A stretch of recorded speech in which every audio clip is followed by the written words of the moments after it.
Le garçon à la valise, c'est un texte d'un auteur anglais, de l'auteur anglais jeune public, Mike Kenny, qui raconte l'histoire d'un jeune garçon, Nafi, qui doit quitter son pays parce qu'il y a la guerre. Il doit partir rejoindre son frère en Angleterre avec ses parents. Et au moment de partir, de prendre le bus, il n'y a pas assez d'argent pour les trois. Donc Nafi va faire son voyage tout seul. Et l'histoire raconte le périple de Nafi, ce qu'on appelle un parcours migratoire. C'est son parcours migratoire entre son pays d'origine et Londres, où il arrive après un certain nombre de péripéties.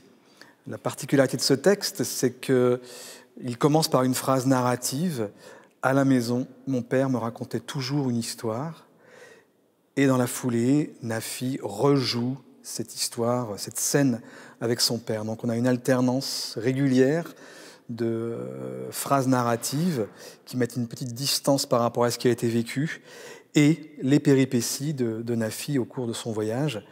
Un certain nombre d'épreuves, on va dire, type du parcours migratoire, le passage de la frontière, le travail dans un atelier clandestin pendant 2 ans, un naufrage, et puis donc un certain nombre d'opposants, de personnages qui vont constituer des obstacles à cette quête, et un personnage très important qu'il va rencontrer au cours de son voyage, une jeune fille qui s'appelle Chrysia, et qui va avoir le rôle d'adjuvant pour son voyage. Tous ces termes-là nous ramenant bien évidemment à la structure du conte, puisque c'était ça qui m'a, en tout cas moi, qui m'a beaucoup plu et touché, c'est l'angle d'approche de cette question d'actualité par Mike Kenny, qui prend le point de vue du conteur pour narrer cette histoire. La particularité de Nafi, c'est que justement, il va faire référence régulièrement à chaque épreuve, il va trouver une histoire, il va s'appuyer sur une histoire que lui racontait son père pour dépasser cette épreuve. Et il a un héros auquel il s'est identifié, qui est Sinbad le marin, son idole.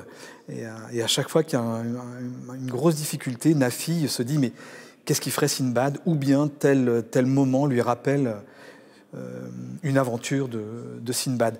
C'est une manière de dire aussi que l'imaginaire, la force de l'imaginaire permet de vaincre les difficultés.